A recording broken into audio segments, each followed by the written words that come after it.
Hey everyone, it's just Stephen and Jason here again. Last week when we released the video, one of the things that we said was it was just going to be the first of a few different videos that we were going to be releasing, trying our best to bring you along with us on this journey towards one Christian school for St. Thomas.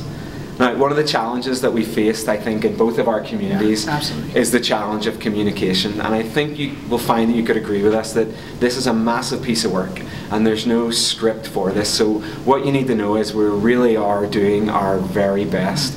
And so we just wanted to take a couple of minutes to bring clarity with that, and then we're going to chat today about philosophy of education and mission. We're going to talk about tuition.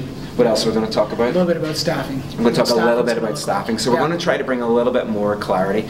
But here's what you need to know. We have a vision, we have a decision, we're doing this. Yeah. But we haven't got a plan yet. We are stepping by faith into what we think God is calling us to. And so it's intentional on our part to have made the decision first without having figured everything out. Faith pleases God, and so we're stepping out in faith, believing God wants this for both of our communities. And now we're going to work really hard to put the teams in place. We haven't even built our transition teams. We're going to put the teams in place to make this a success. Absolutely. And it's one of those things where you see God's hand in the process already. There have been so many times, I mean, we got together 3 months ago. Yeah. That's incredible to me. 3 months ago was when this discussion started, and since then I've just seen how God has worked through the process, how God has kind of encouraged everybody to see things in a kingdom way, and we've been able to move forward. But you're absolutely right. We're working hard to communicate. I think everybody needs to understand that we're in the same spot. Both locations are in the same spot, and we're trying to figure out how we need to share all of this information. Some of these things are going to take a little while for us to figure out. This is a complex process. You know, it's been going really well. We're excited about where we're at, but this is a complex process, and so we want to be careful and prayerful and thoughtful about everything. And that's what we're trying to do. And I know we haven't got it right, but I think our hearts were that our teams got together, our leadership teams got together on a Wednesday night. We made a decision. On a Friday morning, our executives got together and we made a plan. By the next week, everybody knew, staff, parents, kids, and this was the goal. The goal was to give families the most amount of time, to give staff the most amount of time to be able to pull all this information together and to get ahead of the game. We're 6 months out, and I feel like we can do this. Absolutely, with 6 months. So let's shift gears a little bit, Jason. And the first time we connected, I came here to hear your vision for high school, and that was a real Holy Spirit-led moment for us, because it was never the plan to then talk about one single school. It was just to talk about high school. But as you cast vision for me around what you're doing here and what you're about here, and how that resonated with the DNA of our church community and what we're about, I was captivated by the mission. So why don't you just tell us a little bit about that? That'd be really helpful. Yeah, I'd love to do that. No, so our mission is to know and serve every student, encouraging them to reach their God-given potential. We talk a lot about knowing students and then serving them with the curriculum. And by knowing students, what I'm talking about is not a shallow understanding of who a child is. I'm talking about a very deep understanding of who a kid is. And it's the expectation around here for the educators in our building.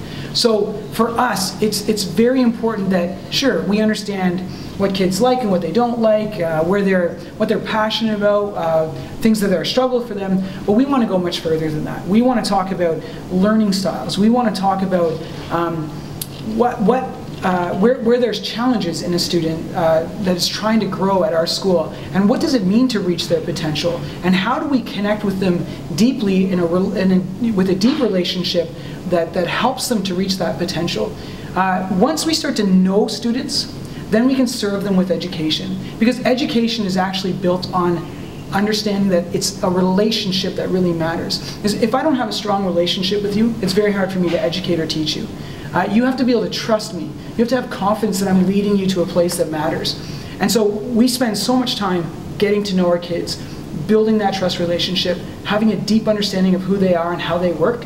And then we think about their potential, the potential that God has given them. Not the potential we have, but the potential that God has given to them.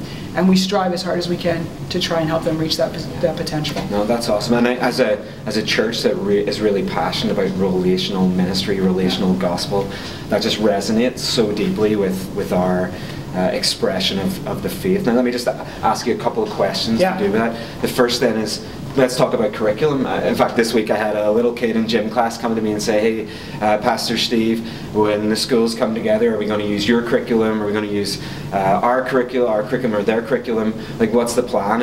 And actually, we both use the same curriculum because we have an Ontario curriculum. That's right. But it's the approach to the curriculum that's important, right? So let's talk a little bit about that. So first thing I always say is we use the Ontario curriculum where it makes sense. And what I mean by that is where it aligns with the Bible. So you can imagine our math classes, for example, we teach the Ontario curriculum. There's not a lot of unbiblical things in the math curriculum. It's just pretty straightforward, and that's what we teach. There are other places in the curriculum that we don't feel align perfectly with the Bible, and we're always going to prioritize the Word. So for us, we teach the Ontario curriculum. We want our students prepared in the same way that any other student in Ontario is being prepared. We want to make sure that they're ready for whether that's high school, whether that's beyond there. We want to make sure that our kids are ready in a standard kind of way that Ontario is, that all students in Ontario is. That being said, we also take a very thoughtful approach to how we deliver the curriculum. And again, it comes down to this idea of serving students. So it's not enough for us to just share that information in a way that doesn't connect deeply. We want to take the curriculum and we want to make it alive. We want to make it living for our students. We also believe that we want to connect everything we can to the Bible. So when we're learning about science, it's not just learning about science, it's learning about God's world. When we're understanding math, it's not just talking about patterns or this or that. We're learning about how God has planned this place. Social studies, that's how God has moved through history. So we want to understand these things in a very biblical way, but at the same time accomplishing the expectations of the Ontario curriculum. That's awesome. I love it. So one more question then before we kind of move on to some more real practical stuff. But what could that look like for a family with a kid with some educational challenges, some struggles, or some needs? So one thing that we have worked really hard at over the last couple of years is just making sure that we provide for students that have learning challenges or learning disabilities. We're very intentional about a strong support program for students. So we do that in a handful of ways. Our support program, we have a teacher who's often in different classes, often math class. That seems to be a place where students struggle. So we'll have a teacher join a math class to help those students improve. But we also do a lot of small group work. We run a program called the Aerosmith program, which is a program specifically designed for students that have learning disabilities. And then finally, we have an enormous amount of volunteers in our school. Every day we have volunteers in our school for a significant amount of time. And those volunteers, they're connecting with students, they're working through reading, they're helping students with their literacy. And we really believe that it's a team effort to support kids. And so we want to make sure that every opportunity is afforded to students, especially students that are struggling with learning. And actually the truth is, the other side as well, there's always a challenge around students that are very gifted, that have that they understand the math curriculum 2 years before they're supposed to, right? And so with those students too, we're in the same boat. We're trying to make sure that we're connecting deeply with them, meeting their needs, and engaging them in their learning. Okay, we're going to shift gears one more time, Jason, and we're going to talk about the big one, the one that everyone's talking about. Talking to you, talking to us, talking to each other, and that's just getting a handle on the finances. We have, as organizations, operated on two very different funding models. I think one of the things that's been misunderstood is actually Christian education costs the same. Right? It's just that as a church, we've been able to subsidize that and design a model that has worked for us up until now. Let's talk about tuition. And this is really the big one, and we understand that, and we're very serious about making tuition affordable. We work very hard to make Christian education accessible, and one of the big barriers is always going to be finances. So just to set a couple things straight, just to make sure that we're clear on this, we will have one tuition model, and that's our current tuition model. And so we're going to move ahead with that model. But one of the things that's really important for people to understand, number one, we're going to provide that model from JK to grade 12. So as we grow in our high school, and as we include grade 9, grade 10, grade 11, grade 12, oftentimes schools like yours and ours, if people choose a Christian high school, they're paying double tuition because they're two separate schools. We don't want to do that. We want to make sure that Christian education, especially at the high school level, is affordable. And so we're going to have a JK to grade 12 model that follows the current tuition model that we have. that being said, one of the things that's really interesting about this whole process, and I just believe you can see how God works in this way.